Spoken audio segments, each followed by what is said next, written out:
Hey everybody, Mike Iaconelli back out here in the shop, and we've got another great topic for you today.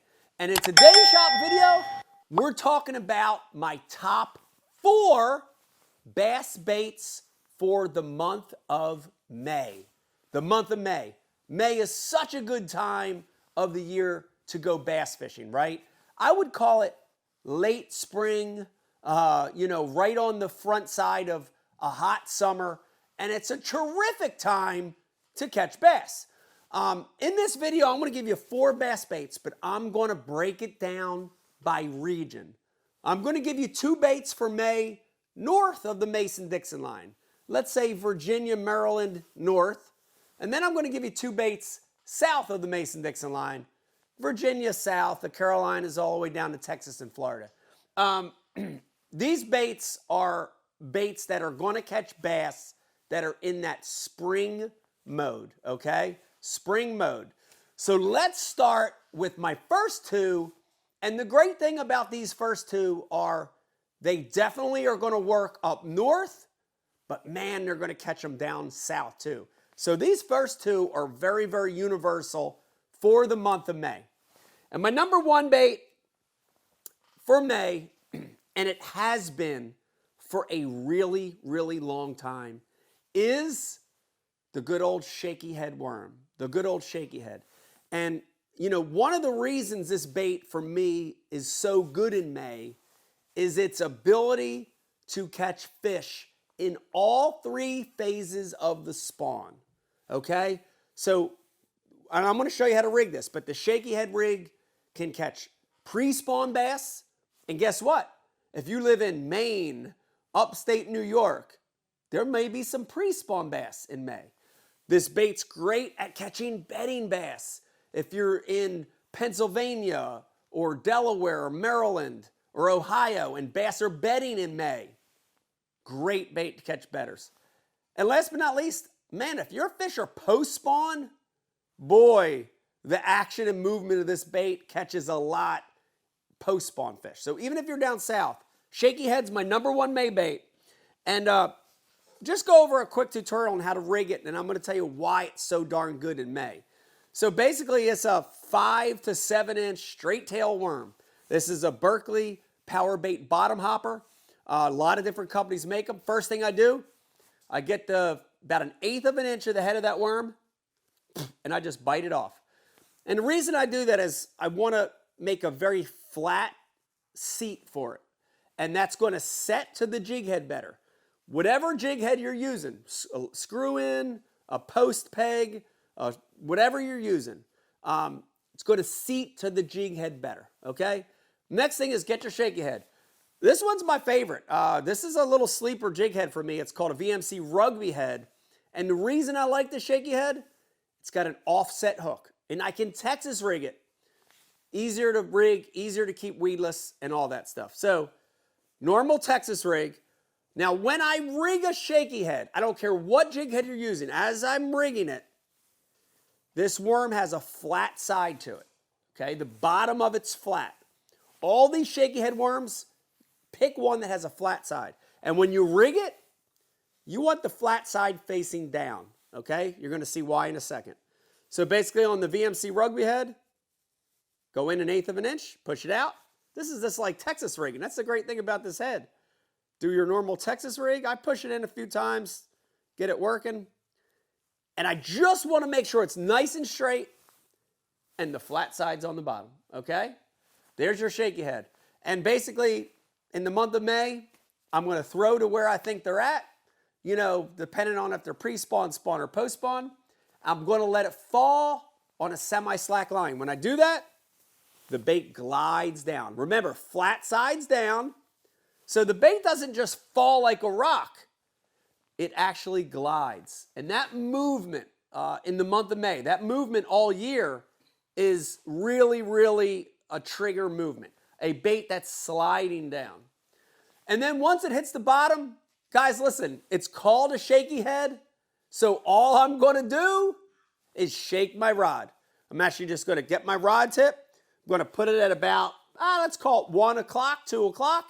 Shake my rod. When I do that, the bait's nose down, tail up. the tail's shaking, right? Imagine that around a spawning fish. Nose down, tail up, tail shaking. Killer, okay?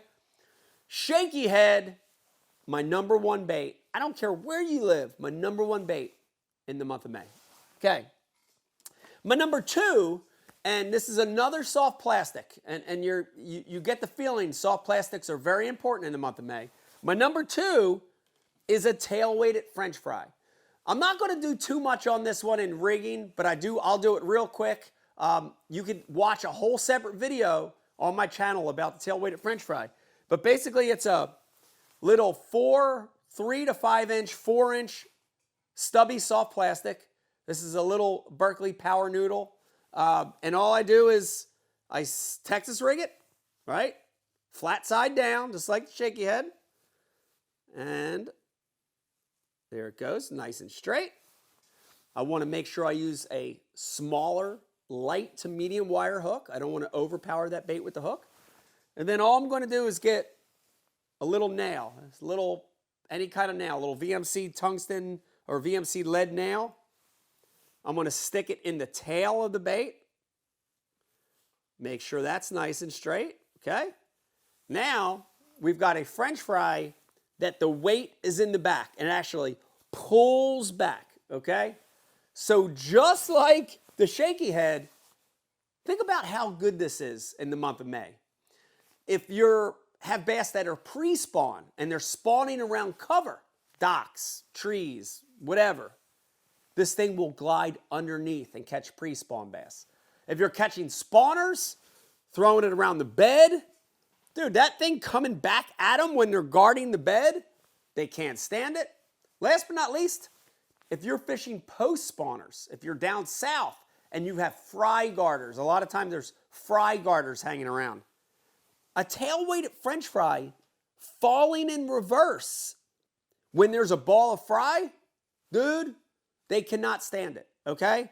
So tail-weighted French fry, that fall is the most critical portion of this bait. And when you let it fall with semi-slack line, a little bow in your line, and that's how you're going to get that backward fall, okay? So number two bait in May, especially for up north, tail-weighted French fry. All right, let's get on to my next two. And these are really good ones, especially if you're in that post-spawn mode. A lot of places in May, from that Mason-Dixon line south, a lot of places in May, it's post-spawn. The male has come off the bed. The male is guarding the fry, the hatch, 7 to 10 days, 2 weeks. And then even after that, the male's going to be hanging around the shallows. The females have pulled out. The females are going to the first significant drop or break outside of where they spawned, right? And I'm going to give you two baits that are terrific for that.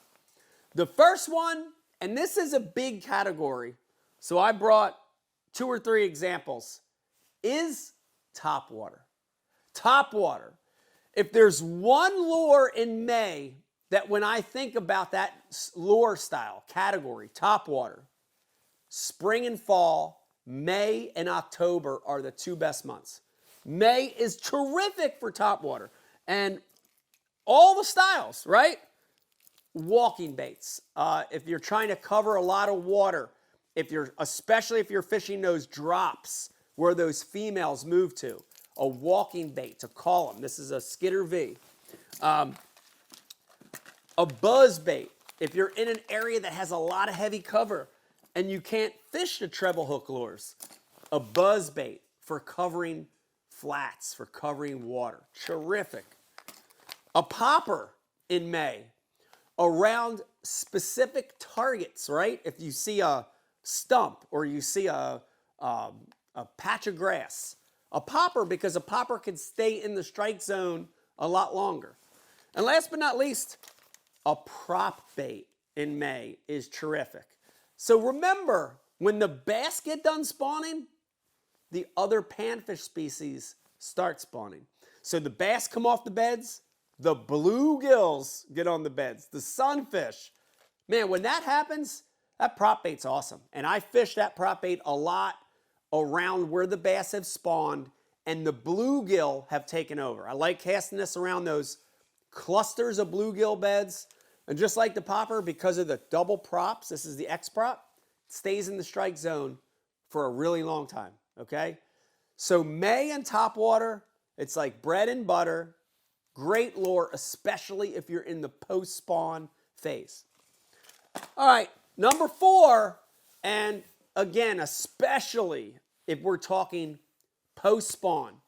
And as you go further south in May, these bass are even starting to set up in their early summertime position, right?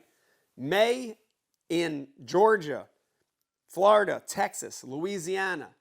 They're well done to spawn, and they're really starting to get into that summer pattern. And to me, there's no better bait to fish than a crankbait. A crankbait in the month of May when fish are post-spawn and even in early summer pattern. Man, I love the DT series. And all I try to do, guys, is I try to pick a crankbait that hits the bottom, that can deflect off of the bottom.